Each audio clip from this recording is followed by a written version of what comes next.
जय महाराष्ट्र। गेल्या 8 दिवसामध्ये जसजशी आचारसंहितेची वेळ किंवा निवडणुका जाहीर होण्याची वेळ जवळ येते तसा मंत्रालयामध्ये फायली हातावेगळ्या करण्यासाठी अगदी वेगात काम चालू झाले। सन्माननीय मुख्यमंत्र्यांनी स्वतः कबुली जबाब दिला की ते 8 तासात 10,000 फायलींवर सह्या करतात। त्याचं गणित मी मागेही मांडलं की साधारणतः 8 तासात जर 10,000 फायली हातावेगळ्या करायच्या असतील तर एक फाईल किमान 2.5 सेकंदाला एक फाईल करावी लागेल आणि असं 8 तास काम केलं तर ते खाणार पिणार आणि नैसर्गिक इतर गोष्टी करणार कधी। पण असो, या सगळ्यातनच अजून एक महत्त्वाचा विषय आणि ज्या फायली हातावेगळ्या करण्याच्या चालू आहेत त्यात सत्ताधारी पक्षांमध्ये असणाऱ्या काही मंत्र्यांना आणि आमदारांना भूखंड वाटपाचा सपाटा सरकार पक्षाकडून चालू आहे। संजय राठोड यांच्या खाजगी सचिवाच्या पत्रावर, खरं तर असं सचिवांचं खाजगी पत्र चालत नाही, पण सचिवाच्या खाजगी पत्रावर 5,600 चौरस मीटरची जागा राठोड यांच्या ट्रस्टला देऊन टाकली। भाजपच्या मंगल प्रभात लोढा यांच्या जवळच्या संस्थेला अर्थात जैन इंटरनॅशनल संस्थेला मंत्रालयाच्या जवळची 2,995.75 चौरस मीटर जमीन 30 वर्षासाठी नाममात्र दराने दिली आहे। सध्या या जमिनीची मार्केट व्हॅल्यू 30 कोटी रुपयांची आहे आणि बावनकुळे अध्यक्ष असलेल्या संस्थेला नागपुरातली मोक्याची 5 हेक्टरचा भूखंड देण्यात आलाय। आता या सगळ्या जागा ज्या पद्धतीने वाटप झाल्या आहेत त्या इतक्या संशयास्पद आहेत आणि विशेष म्हणजे या जागांचं रिझर्वेशनचे सगळे नियम डावलून या जागा देण्यात आलेल्या आहेत। पैकी सिडकोचा जो भूखंड संजय राठोडांना दिलेला आहे तो एका साध्या खाजगी सचिवाच्या पत्रावर दिलेला आहे। राठोड यांच्या संस्थेला नवी मुंबईतला भूखंड वितरित केल्याचं प्रकरण 5,600 चौरस मीटरचा भूखंड दिलाय आणि वर्षभरात म्हणजे एक मागणी केल्यावर एकीकडे ज्या गरजवंत संस्था आहेत ज्या वर्षानुवर्ष मागणी करतात, वर्षानुवर्ष ज्यांना जमीन उपलब्ध होत नाही, त्या सगळ्या मागणींकडे दुर्लक्ष केलं गेलं। मात्र फक्त सरकार पक्षातला मंत्री आहे आणि म्हणून ती फाईल हातावेगळी करण्यासाठी लगेच सगळे सज्ज झाले। मंत्रिपदावर असलेल्या नेत्याच्याच संस्थेला भूखंड कसा काय मिळतो हा अजून एक संशोधनाचा प्रश्न आहे। नोव्हेंबर 2022 मध्ये अखिल भारतीय बंजारा सेवा संघ AIBSS या संस्थेने बंजारा समाजासाठी जागा मिळावी अशी मागणी केली आणि नोव्हेंबर 2023 मध्ये संत रामराव महाराज चॅरिटेबल ट्रस्टला जमीन देण्यात आली। मंत्री संजय राठोड स्वतः या संस्थेचे अध्यक्ष आहेत। पण आता राठोडांनी पुन्हा मानभावीपणा दाखवत म्हटले की जर कुणी दुसऱ्यांनी मागितली असली तर मी जमीन देतो, म्हणजे असलेली जमीन मी वर्ग करतो असं सुद्धा म्हणण्याचं औदार्य, परंतु ती जमीन काही त्यांनी अजिबात कुठेही हस्तांतरित केलेली नाही। या सगळ्यांच्यासाठी जी नियमांची मोडतोड केली आहे, मला वाटतं HD video specialist Kirit Somaiya यांना वेळ मिळेल या सगळ्या गोष्टींकडे बघण्यासाठी की राठोडांना जी जमीन दिली आहे त्याच्यात सगळ्या नियमांची मोडतोड केली। खाजगी सचिव विशाल राठोड, जे विशाल राठोड त्यांचे सगळे काळ्याचे पांढरे करणारे उद्योग करणारे सगळे सचिव आहेत, अशा एका सचिवाच्या लेटर हेडवर सिडकोच्या व्यवस्थापकीय संचालकांना पत्र लिहून 16 जून 2023 रोजी जे पत्र दिलं होतं त्या पत्रानुसार श्री संत रामराव महाराज चॅरिटेबल ट्रस्टच्या नावाने भूखंड दिलाय। यानंतर सिडकोने नगर विकास विभागाने प्रधान सचिवांना 28 जुलै 2023 रोजी पत्र लिहिले आणि या पत्रात मुख्यमंत्री एकनाथ शिंदे यांनी फेब्रुवारी 2023 भूखंडाची मागणी आणि त्याबाबत मुख्यमंत्र्यांनी दिलेल्या निर्देशाचा दाखला दिला आणि 8 मे 2023 रोजी मुख्य सचिवांनी भूखंडाचा प्रस्ताव पाठवण्यास सांगितल्याचेही नमूद केले आणि दुसऱ्याच दिवशी सिडकोच्या कार्यालयाला भेट देऊन सिडकोने प्रस्तावित केलेल्या 3 भूखंडांची पाहणी 8 दिवसात, म्हणजे प्रस्ताव दाखल झाला लगेच दुसऱ्या दिवशी तो सचिवांकडे गेलाय, लगेच नगर विकास खात्याकडे गेलाय आणि त्याच्यानंतर जमीन बघायला पण जाण्याचा लगेच सोपस्कार पार पडला आणि 9 मेला सुरू झालेली प्रोसेस 16 जूनला संपली सुद्धा। एका महिन्याच्या आत ही प्रोसेस, एवढ्या मोठ्या करोडो रुपयाच्या भूखंडाची प्रोसेस पूर्ण होते आणि यावर HD व्हिडिओ स्पेशालिस्ट सोमय्याला काहीच वाटत नाही, याच्यामध्ये काहीही काळबेरं दिसत नाही, यावर त्यांना काही बोलावंसं वाटत नाही। आता या संबंधाने लोकायुक्तांकडे तक्रार ही बंजारा समाजाच्याच एका दुसऱ्या संस्थेने अखिल भारतीय गोर बंजारा जागरण परिषदेने केली। पण अखिल भारतीय गोर बंजारा जागरण परिषदेने केलेल्या तक्रारीवर राठोड म्हणतायत की मी जमीन परत देतो। जमीन आता घाईघाईने परत देतो जे म्हणताहेत, या अर्थी राठोड घाबरलेत। राठोडांना स्वतःलाही कळते की नियम डावलून हे मिळालेलं आहे, पण नगर विकास खात्याचे मंत्री महोदय सन्माननीय मुख्यमंत्री एकनाथ शिंदे साहेब यांनी हे सगळे नियम डावलून ही जमीन दिली कशी काय।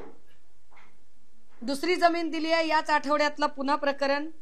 मोक्याचा भूखंड आहे, लोडांची संस्था आहे जवळची, वित्त विभागाचा विरोध डावलून आणि विशेष म्हणजे मंत्रिमंडळाचा निर्णय शिक्षणाच्या माध्यमातून सामाजिक प्रगती करणाऱ्या, याच्यात मंत्रिमंडळाची टिप्पणीचा सुद्धा विचार केलेला नाही। माझ्याकडे कॅबिनेटची जी नोट आहे, जी गोपनीय नोट आहे, ज्याची प्रत मी आपल्याला देईनच, ती गोपनीय नोटही आहे की ज्या नोटवर या सगळ्या संस्थांना भूखंड देताना नेमकं कॅबिनेटमध्ये काय चर्चा झाली आणि यावरचे निर्देश काय दिलेले होते। जैन इंटरनॅशनल जी संस्था आहे, या संस्थेला दक्षिण मुंबईतील शासकीय कार्यालये जागेअभावी एकीकडे स्थलांतरित करावे लागतात, एकीकडे गव्हर्नमेंट ऑफिसेसला जागा मिळत नाहीये आणि दुसरीकडे मात्र राज्य मंत्रिमंडळाने मंत्रालयापासून अगदी जवळ असलेली जागा या जैन इंटरनॅशनलला दिली आहे आणि देताना साधारणतः 30 कोटी रुपये किमतीचा 2995.75 चौरस मीटर क्षेत्रफळाचा भूखंड 30 वर्षाच्या भाडेपट्ट्यावर अत्यंत कवडीमोल भावाने ही जागा दिली आहे। विशेष म्हणजे याच संस्थेला भुलेश्वर मधला 10,257.88 चौरस मीटरचा भूखंड जिमखान्यासाठी 30 वर्षाच्या भाडेपट्ट्याने देण्याचा निर्णय महायुती सरकारने 16 मार्चच्या मंत्रिमंडळ बैठकीत घेतला होता। म्हणजे एकाच संस्थेला किती वेळा जागा द्याव्यात। मार्च मध्ये ज्या जैन इंटरनॅशनलला जागा दिली आहे त्याच जैन इंटरनॅशनलला पुन्हा एक भूखंड देण्याचा प्रताप सरकारने केलाय। लोढा यांच्या कार्यालयाने ते पदाधिकारी नसल्याचे जरी स्पष्ट केले असले तरी या संपूर्ण प्रक्रियेमध्ये मंगलप्रभात लोढा यांचा पूर्ण हात आहे हे स्पष्ट होते। भुलेश्वर भूखंड मिळण्याची प्रक्रिया सुरू असतानाच संस्थेने 16 फेब्रुवारी 2024च्या पत्रान्वये आणखी एका भूखंडाची मागणी केली आणि त्यानंतर महसूल विभागाने घाईघाईत प्रक्रिया पूर्ण करून भूखंड संस्थेला देण्याचा प्रस्ताव आणला। विशेष म्हणजे महसूल विभागाच्या प्रस्तावास वित्त विभागाने आक्षेप घेतला होता, पण वित्त विभागाचा आक्षेप मानतय कोण।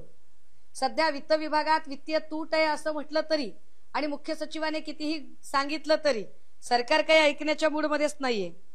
एकीकडे शैक्षणिक, आरोग्य विषय, सामाजिक सुविधा निर्माण करण्यासाठी धर्मादाय संस्थांना सवलतीच्या दराने भाडेपट्टे जागा उपलब्ध करून देण्याचे सरकारचे धोरण असल्याची भूमिका घेत महसूल विभागाने प्रस्ताव लेखला। ज्या संस्था सामाजिक आणि शैक्षणिक आणि आरोग्य क्षेत्रात काम करतात त्यांना जागा उपलब्ध करून द्यावी असा जरी नियम असला तरी त्या नियमात जैन इंटरनॅशनल संस्था बसते का, तर ती बसत नाही। एकाच संस्थेला 2-2 वेळा एका वर्षात म्हणण्यापेक्षा एका महिन्यात देण्याचा प्रताप शिंदे सरकारने केलाय। कौशल्य विकास मंत्री मंगलप्रभात लोढा यांनी या प्रकरणावर काहीही बोलत नाहीत, त्यांना कितीही वेळा त्याच्यावरती विचारलं तरी। या सगळ्यांमध्ये वित्त विभागाची हरकत, दक्षिण मुंबईतील बहुतांश शासकीय कार्यालये वित्त विभागाने हरकत घेऊन सुद्धा ही नोट पारित करण्यात आली। एकीकडे जसं म्हणते की गव्हर्नमेंट ऑफिसेसना जागा नाही, वित्त विभाग त्या जागा मागत आहे, परंतु त्यांना त्यांच्या अधिकाऱ्यांना बसायला जागा नाही, परंतु मंगलप्रभात लोढाच्या संस्थेला मात्र जागा दिली जाते। तिसरा महत्वाचा विषय, चंद्रशेखर बावनकुळे यांना नागपूरच्या मोक्याची जागा ही कवडीमोल दरामध्ये देऊ केली आहे। सत्ताधाऱ्यांच्या सगळ्या लोकांमध्ये भूखंड वाटून घेण्याची ही सगळी स्पर्धा चालू आहे। नागपूर इथल्या श्री महालक्ष्मी जगदंबा संस्थान कोराडी अंतर्गत सेवानंद विद्यालय महादुला कोराडी येथे पुढील काळात कनिष्ठ महाविद्यालय विज्ञान कला वाणिज्य म्हणजे वेगवेगळ्या कॉलेजच्या साठी आणि शैक्षणिक उपक्रमांच्या साठी भूखंड मागितला।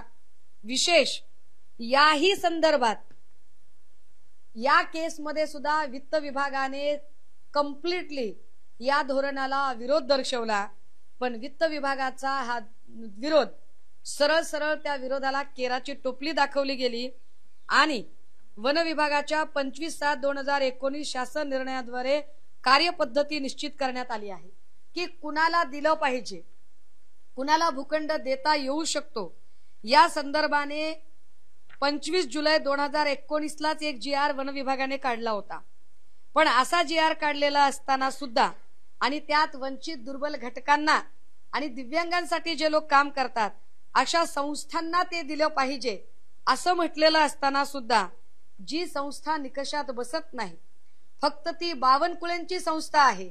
बावनकुळेंची कन्या पायल चंद्रशेखर बावनकुळे आणि बावनकुळेंच्या पत्नी ज्योती चंद्रशेखर बावनकुळे यांच्याशी संबंधित संस्था आहे, म्हणून त्या संस्थेला हा भूखंड देण्यात येतोय। 20/7/2019 मधला मुद्दानुसार 10 नुसार संशोधनाचे कार्य करण्यात येत नाही, तसेच संस्था समाजातील वंचित व दुर्लक्षित घटकांसाठी तथा दिव्यांगासाठी कार्य करत आहे, ते सुद्धा प्रसंगानुरूप अधूनमधून करण्यात येते। जे वित्त विभागाने जो आक्षेप नोंदवलाय की आपल्याकडे मंत्रिमंडळात एक टिप्पणी केली होती आणि त्या टिप्पणीत सांगितलं होतं की ज्या संस्था निकषात बसतात त्याच संस्थांना द्या, पण तरीही निकष डावलण्यात आले।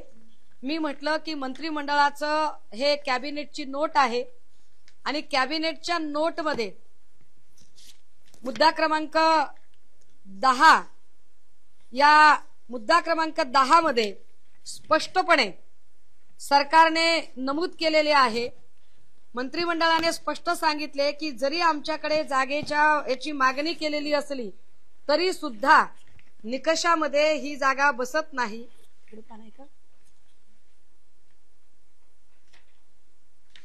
निकषात जागा बसत नाही असं असताना सुद्धा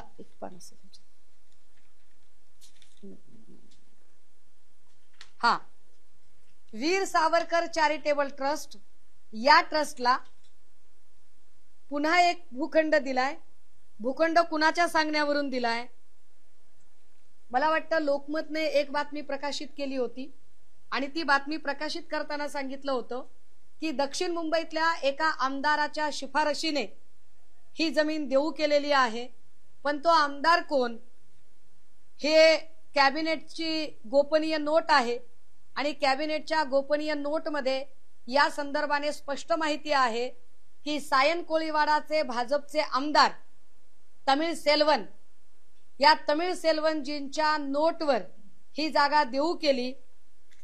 गोपनीय नोटमध्ये स्पष्टपणे लिहिलंय 10व्या क्रमांकाचा मुद्दा, वीर सावरकर चॅरिटेबल ट्रस्ट या धर्मादाय संस्थेच्या माध्यमातून आर्थिकदृष्ट्या मागासवर्गीय व दुर्बल वंचित घटकांसाठी मुंबईमध्ये शाळा चालवण्याचा संस्थेचा मानस आहे।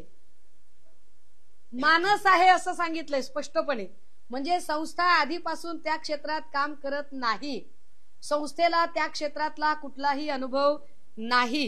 वीर सावरकर चॅरिटेबल ट्रस्ट संस्थेने शैक्षणिक क्षेत्रात काम केल्याचे प्रदीर्घ अनुभव अथवा उल्लेखनीय कार्य केल्याचा तपशील दिसून येत नाही। ही कॅबिनेट मधली चर्चा आहे। प्रस्तुत संस्थेस नियोजित प्राथमिक व माध्यमिक या शैक्षणिक प्रयोजनासंदर्भात अद्याप कोणताही प्रस्ताव समुचित प्राधिकरणास सादर सुद्धा केलेला नाही। म्हणजे शैक्षणिक कामासाठी आम्ही जागा घेतोय असं म्हटलंय, परंतु त्यांचा कुठलाही शैक्षणिक प्रस्ताव शिक्षण विभागाकडे मुळात गेलेलाच नाही, हे मंत्रिमंडळाच्या नोटमध्ये स्पष्ट झालेलं आहे।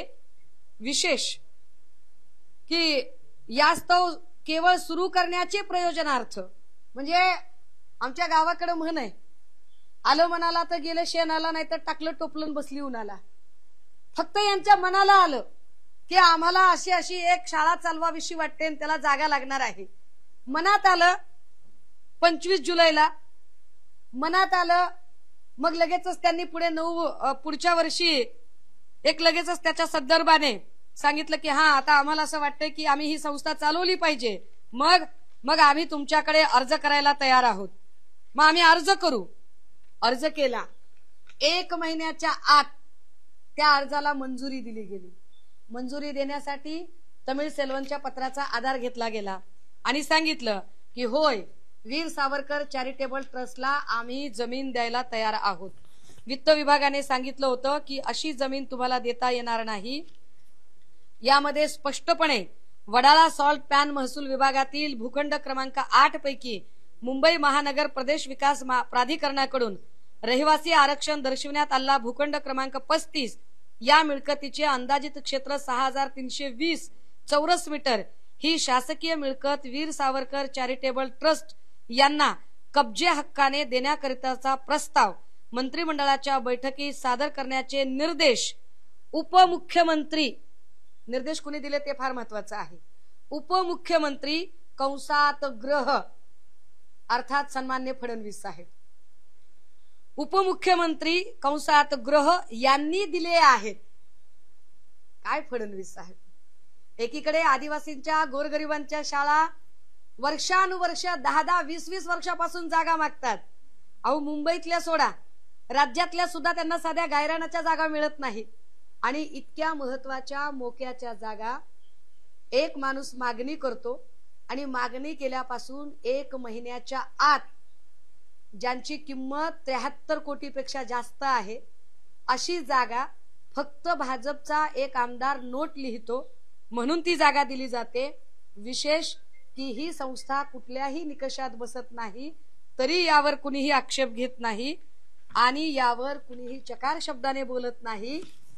फार भ्रष्टाचाराची चीड असणारे सोमय्या यांना कदाचित हे प्रकरण माहीत नसेल, म्हणून माध्यमांच्या द्वारे हे प्रकरण त्यांना सांगायला हवे.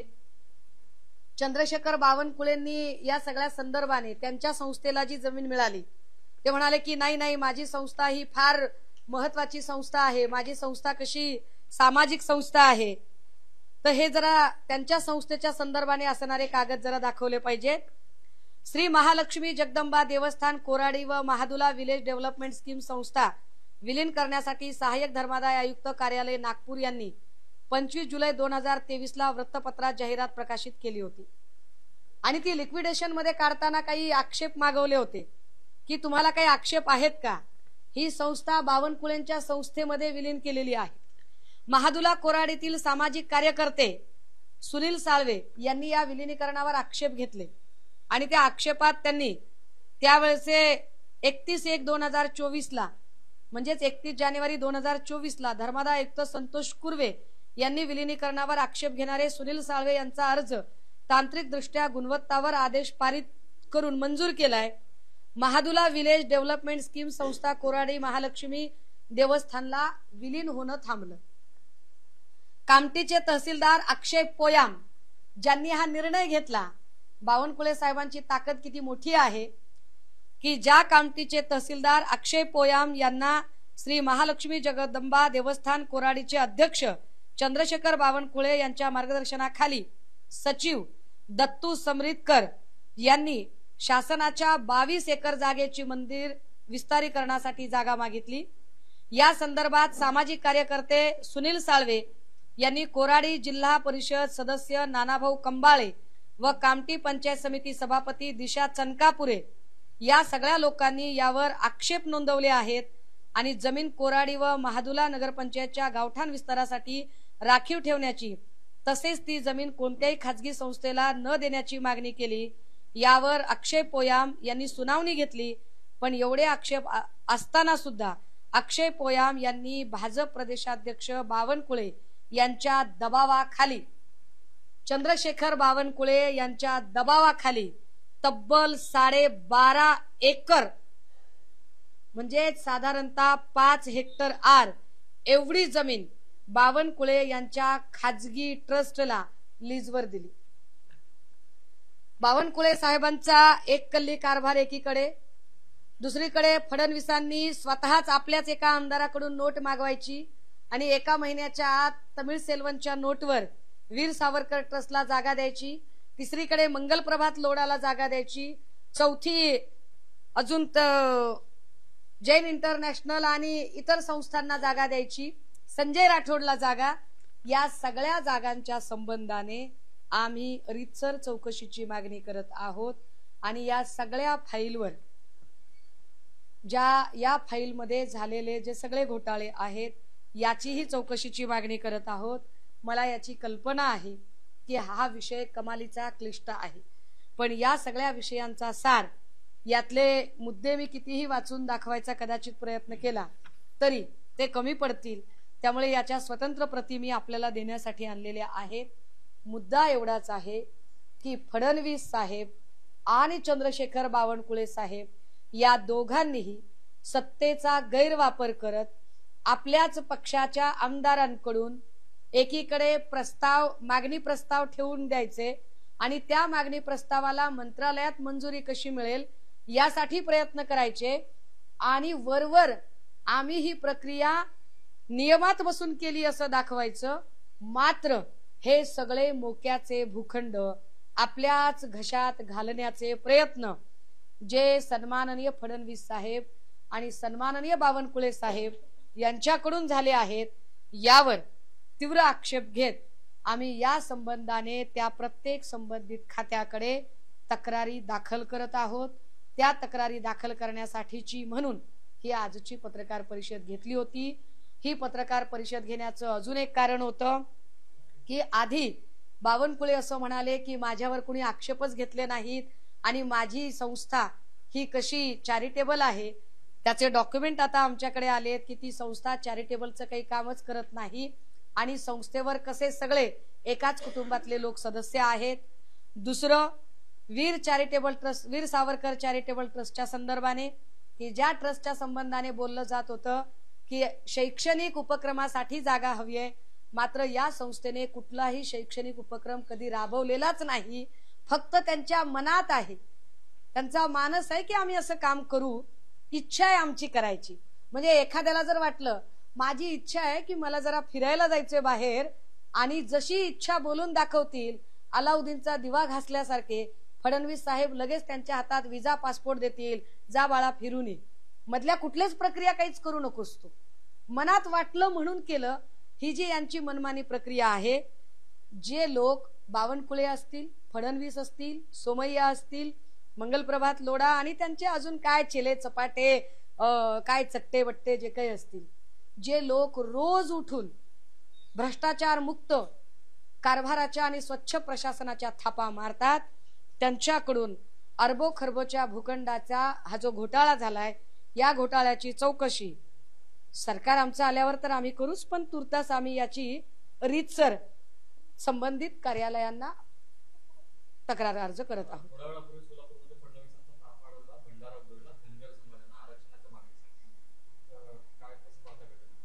नाही, फडणवीस साहेब कोणतीच गोष्ट खरी बोलत नाही. त्यांनी आता इथं भूखंडाच्या विषयावर मी सांगते की त्यांनी स्वतः त्या तमिळ सेल्वनला नोट द्यायला सांगितली आणि त्या नोटवर त्यांनी स्वतःच मंजुरीचा लगेच एंडॉर्समेंट वगैरे सगळा रिमार्क वगैरे दिला. धनगर आरक्षणाच्या संबंधानेही त्यांनीच आधी सांगितलेलं होतं मी भंडारा उधळेन अमुक करेन, पण हे भंडाऱ्याची शपथ घेणारे, शिवाजी महाराजांची शपथ घेणारे हे सगळेच लोक क्रमांक 1 चे लबाड लोक आहेत, हे आता स्पष्ट झालेलं आहे.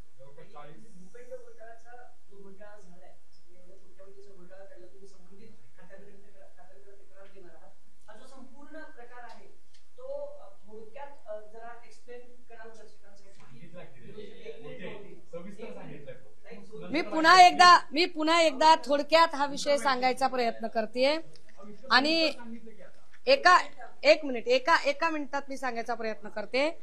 4 प्रकारचे भूखंड घोटाळे झालेले आहेत. 1, संजय राठोडच्या खाजगी सचिवाच्या पत्रावर सिडकोने 5600 चौरस मीटरचा भूखंड दिला.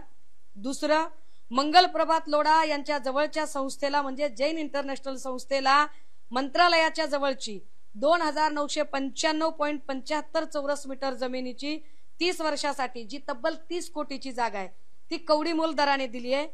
तिसरं, आमदार तमिळ सेल्वन यांच्या नोटवर आणि फडणवीस साहेबांच्या स्पेशल एन्डॉर्समेंटने वीर सावरकर चॅरिटेबल ट्रस्टला 74 कोटीची जागा दिलेली आहे, जेव्हा की सावरकर ट्रस्ट अजिबात त्या क्षेत्रात कामच करत नाही। आणि चौथं महत्वाचं, बावनकुळे यांच्या संस्थेला नागपुरातील मोक्याचा भूखंड दिलेला आहे आणि हे सगळेच्या सगळे भूखंड बावनकुळे आणि फडणवीस यांनी संगनमताने घेतलेले आहेत। विचारात महायुती सरकारच्या आताच्या बेशिस्त कारभारामुळे राज्यातल्या कंत्राटदारांची तब्बल 40,000 कोटी रुपयांची बिलं थकली आहे आणि असं असताना एकीकडे लाडक्या बहिणींच्या योजनेसाठी पैसे, ज्या जुन्या योजना आहेत किंवा जे कंत्राटी कामगार आहेत त्यांचे पैसे द्यायला सरकारकडे पैसे नाही। या संदर्भाने भाजपाचे ज्येष्ठ नेते नितीन गडकरी साहेबांनी माझ्या आधी बोलून टाकले आणि त्यांनी सांगितलं की सगळे कंत्राटदार आता अडचणीत आलेले आहेत, कंत्राटदारांनी सरकारवर आता अवलंबून राहून उपयोगही नाहीये।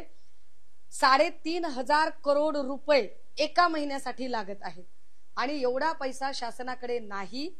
शासनाकडे आता जी वित्तीय तूट निर्माण झालेली आहे, ही वित्तीय तूट पुढच्या 8 वर्ष भरून यायला लागतील।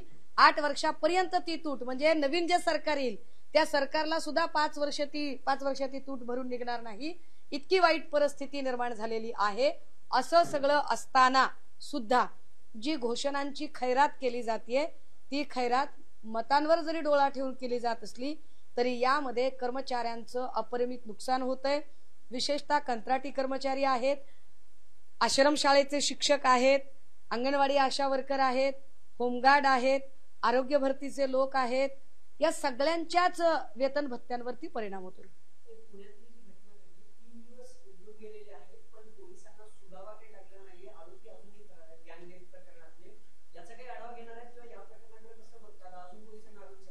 पुणे सीपींनी जी माहिती प्रदर्शित केली आहे त्या माहितीनुसार गेल्या 7 महिन्यामध्ये पुण्यामध्ये तब्बल 265 बलात्काराच्या घटना घडल्या आणि हा आकडा धक्कादायक आहे। 7 महिन्यामध्ये 265 बलात्काराच्या घटना आणि तब्बल 450 विनयभंगाच्या घटना घडल्या। मात्र यातल्या 203 घटनांवर फार तर पण त्याच्यातही आरोपी अटक होणं आणि सुटणं हे फार नित्याचं झालंय। या सगळ्यांच्या संदर्भाने एक अत्यंत हॉरिबल, माझ्याकडे आता ती प्रत नाहीये दाखवायला, अक्षय शिंदे एन्काउंटर प्रकरणाच्या संबंधाने अत्यंत धक्कादायक खुलासे आता बाहेर आलेले आहेत। त्या संबंधाने मी उद्या किंवा परवा एक स्वतंत्र पत्रकार परिषद घेईन की काय पद्धतीने पोलीस प्रशासनाचा कारभार चालू आहे। त्यातली त्यात पुणे पोलीस प्रशासनाचा कारभार तर आनंद आहे।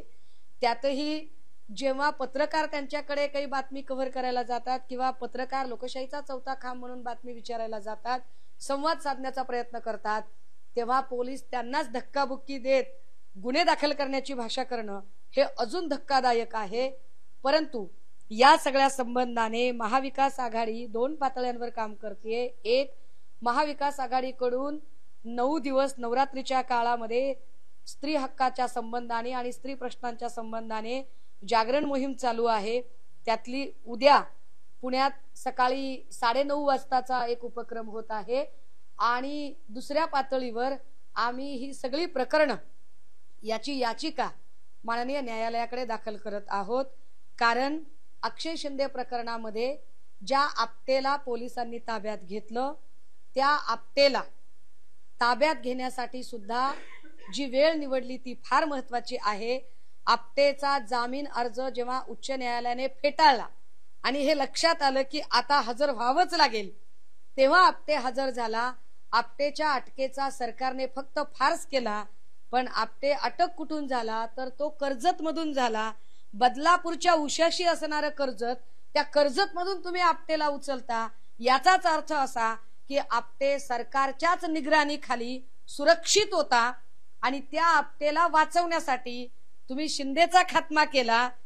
आपटेकडून अनेक सत्य वधवून घेता येत होती, परंतु आपटेला अटक करण्यासाठी तुम्ही 2-3 महिने वेळ घालवता, पण आपटेला सोडवण्यासाठी आणि त्याचा जामीन मात्र 1 ते 2 दिवसात होतो।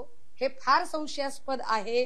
विशेष कुठल्याही समितीचा चौकशी अहवाल हा तात्काळ 1 महिन्यात सुद्धा येत नाही, पण अक्षय शिंदे एन्काउंटर प्रकरणात मॅट 8 दिवसात लगेचच ऑर्डर करते आणि त्या संदर्भाने त्यातला एक जो शिंदे नावाचा अधिकारी आहे तो लगेच नार्कोटिक्स डिपार्टमेंटला जॉईनही होतो, हे अजून चमत्कारिक आहे. म्हणून म्हटलं की या संदर्भाने मी 2 दिवसात पत्रकार परिषदेत अजून व्यवस्थित कागदपत्रांच्या सह काही खुलासे करणार आहे. एकीकडे राज ठाकरेंनी उमेदवार जाहीर केल्याचं आपण पाहतो, दुसरीकडे बाळासाहेब दत्तरांनी भाजपसोबत युतीचे संकेत दिलेत. मनसेबद्दल काय सांगाल? नाही, काय आपण म्हणजे ज्या लोकांच्या हो म्हणण्याचा किंवा नाही म्हणण्याचा राज्याच्या निर्णय प्रक्रियेवर फार परिणामच होत नाही, त्यावर आपण काही बोलायची गरजच नाही.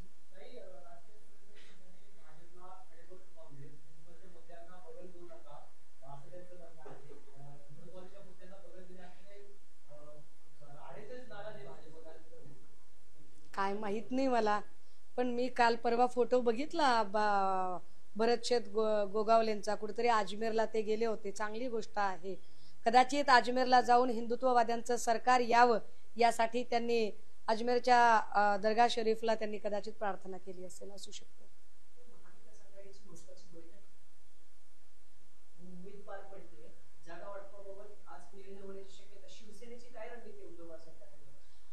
रणनीती सांगितली जात नाही भैया. नाही, रणनीती कशी सांगायची? ती रणनीती आहे म्हणूनच ती क्लोज राहणार आहे. आणि जागा वाटपाच्या संबंधाने आमच्यामध्ये काहीच मनमुटाव नाही. जवळपास सगळ्या जागा आता क्लिअर होत आलेल्या आहेत. पुण्यातली ही हडपसरची जागा आता क्लिअर झालेली आहे. आता ज्या जागा राहिलेल्या आहेत त्या एक 15 ते 18 जागांच्या संबंधाने 15 ते 18 जागांच्या संदर्भाने आता फक्त चर्चा उरलेली आहे. त्या 15 ते 18 जागा, त्यामध्ये मुंबईची कुलाबा शिवडीची जागा असेल, श्रीगोंदा की पारनेर अशी एक परिस्थिती आहे, तिकडे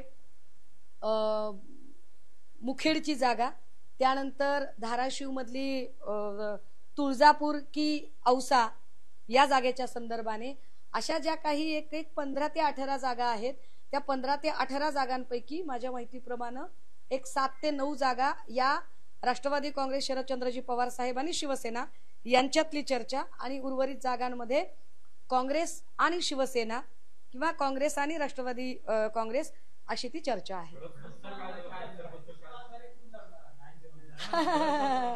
सुषमा अंधारे महाविकास आघाडीच्या 288 उमेदवारांच्यासाठी लढणार आहेत सगळीकडून. हडपसरची जागा शिवसेनेची जागा आहे, महादेव बाबर लढवणार आहे. अजून काही महाविकास आघाडीकडून हडपसरची जागा ही शिवसेनेला. हो, मी स्टेटमेंट करते आणि मी माझ्या पक्षाशी हे व्यवस्थित बोलल्या, अर्थात पक्षातली उमेदवारी कोणाला द्यायची या संबंधाने सन्मान्य पक्षप्रमुख उमेदवारांची यादी जाहीर करतील. मात्र हडपसरची जी जागा आहे ही जागा ही शिवसेनेची जागा आहे. शिवसेनेसाठी ती जागा सोडण्याचं महाविकास आघाडीने कबूल केलं. नाही नाही नाही, आम्ही 3 जागांची मागणी केली आहे, त्याच्यावर अजूनही ठाम आहोत. आता कोथरूड आणि वडगाव शेरी अशा 2 जागा राहिलेल्या आहेत. सो त्या संबंधाने पण चर्चा चालू आहे आणि तशीच चर्चा तिकडे श्रीगोंदा आणि पारनेरच्या संबंधाने चालू आहे.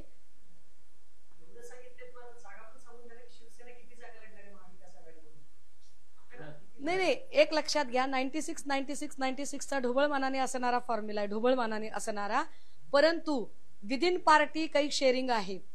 उदाहरणार्थ शेतकरी कामगार पक्षाला द्यायच्या ज्या जागा आहेत या जागा विदिन पार्टी राष्ट्रवादी काँग्रेस शरदचंद्रजी पवार साहेब यांच्या कोट्यात नसतील का?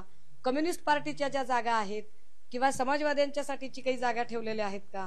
अजून काही रिपब्लिकन पार्टीचा काही कोटा आहे का? तर हा विदिन पार्टी सीट शेअरिंग जो आहे तो अजून क्लिअर झालेला नाही.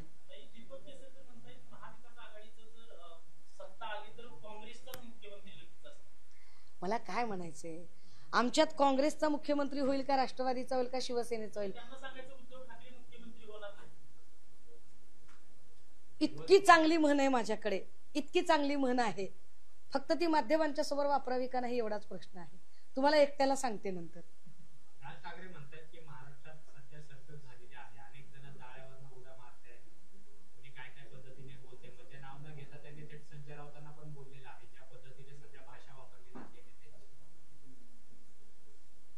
मी पुन्हा तेच सांगेल, योद्धा जेव्हा शरण येत नाही तेव्हा त्याला बदनाम केले जाते. संजय राऊत साहेबांची धास्ती ज्या भल्या भल्यांना आहे ते राऊत साहेबांच्या संबंधाने असे स्टेटमेंट करत राहतात. परंतु आम्हाला आनंद आहे की महाविकास आघाडीमध्ये आमची बाजू खमकेपणाने मांडणारे राऊत साहेब आहेत आणि ते योग्य त्या दिशेने त्यांची जी एकूण शब्दफेक आहे ती करत आहेत. त्यामुळे मला त्याच्यात काही फार गैर असं वाटत नाही. जागा वाटप उद्या एक महत्वाची बैठक होतीये, पण उद्याची बैठक ही महाविकास आघाडीच्या लोकांच्या सोबतची बैठक आहे का हे मला अजून सांगता येणार नाही. परंतु जे सर्वे आहेत विदिन पार्टीचे जे सर्वे आहेत ते जवळपास 7 आणि 8 म्हणजे आज आणि उद्यापर्यंत कंप्लीट झालेले असणार आहेत आणि त्या सर्वेच्या अनुषंगाने पुन्हा एकदा त्या जागांचा गोषवारा मांडला जाईल आणि त्याच्यावर पुन्हा म्हणजे काही ठिकाणी कदाचित असं असू शकतं की एखादी जी जागा आहे ती जागा जरी समजा शिवसेनेची आहे पण उमेदवार तिकडे काँग्रेसचा बलशाली आहे किंवा जागा काँग्रेसची आहे उमेदवार शिवसेनेचा बलशाली आहे, तर अशा वेळेला एक म्युच्युअल अंडरस्टँडिंग होऊ शकतं. जसं की वडगाव शेरीची जागा जरी राष्ट्रवादी काँग्रेस सांगत असली तरी उमेदवार शिवसेनेचा जर बलशाली असेल तर तीही जागा कदाचित सुटू शकते, असं होऊ शकतं.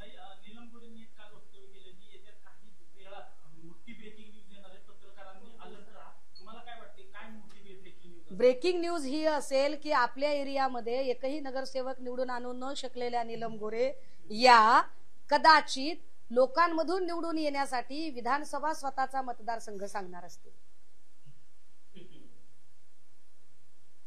ह्याच्यापेक्षा ब्रेकिंग काय असू शकतं त्यांच्याकडून? त्यांनी स्वतःला आजमावून बघितलं पाहिजे ना की किती लोक त्यांना मत देतात ते. त्यांनी बिलकुल लढावं आणि एकनाथ शिंदेची लाडकी बहीण म्हणून एकनाथ शिंदेनी त्यांना एक जागा देऊन बघावंच की नीलम गोरेंची लोकांमधली पत किती आहे. हे मी ऑन रेकॉर्ड सांगते, नीलम गोरेंची लोकांमधली पत किती आहे हे नीलम गोरेंनीही आजमावून बघावं आणि आपली लाडकी बहीण म्हणून त्यांना तिकीट देऊन एकनाथ शिंदेनी सुद्धा आजमावून बघावं. कुर्ल्याची जागा ही ऐका, कुर्ल्याची जागा ही राखीवची जागा आहे. कुर्ला असेल अंबरनाथ असेल अशा राखीव जागांवरून माझ्याबद्दल जेव्हा चर्चा होते तेव्हा आंबेडकरी चळवळीत मी ज्या डेडिकेशनने काम केलेलं आहे त्या डेडिकेशनचा मला आनंद आणि अभिमान वाटतो. मात्र मी जरी चळवळीत डेडिकेशनने काम केलं असलं तरी मी राखीव प्रवर्गात येत नाही, मी खुल्या प्रवर्गात येते. त्यामुळे कुठल्याही राखीव जागेमधून माझ्या नावाची चर्चा ही अशक्य आहे.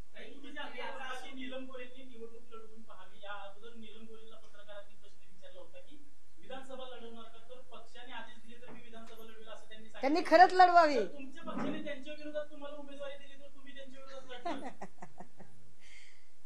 नीलम गोरेंच्या विरोधात मी लढावं असं तुम्हाला का वाटतंय? ज्या नीलम गोरेंचं शून्य संघटन आहे, ज्यांना अजिबात लोकांशी कसं वागायचं कळत नाही, ज्यांच्याकडे अजिबात म्हणजे कमालीचा स्वतःबद्दल अहंकार भाव आहे आणि त्यांच्या आणि माझ्यामध्ये काही मुकाबला असण्याचं कारणच नाही. एखादी व्यक्ती वशिल्याने मोठ्या पदावर जाते म्हणजे ती फार ग्रेट असते असं मी समजायचं काही कारण नाही. त्यामुळे माझा आणि गोरेंचा काही मुकाबला होऊ शकतो असं सुद्धा मी समजायचं कारण नाही.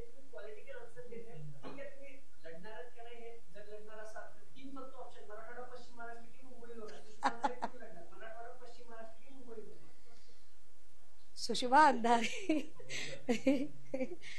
अंधारे कुठून लढणार असं काही नाही. मराठवाड्यात माझे काहीच नाहीये, लक्षात घ्या. मराठवाड्यात कधी काळी जन्म झाला पण गेल्या 25-30 वर्षांपासून पुण्यात राहते. तर मग मी इकडे तिकडे का जाणार, कशासाठी जाऊ मी?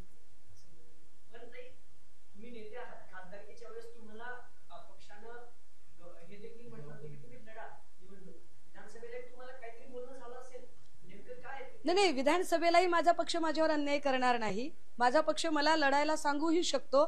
मात्र माझी स्वतःची प्रामाणिक इच्छा आहे की मी एका मतदारसंघात अडकून पडण्यापेक्षा मी संपूर्ण राज्यभरासाठी काम केलं पाहिजे.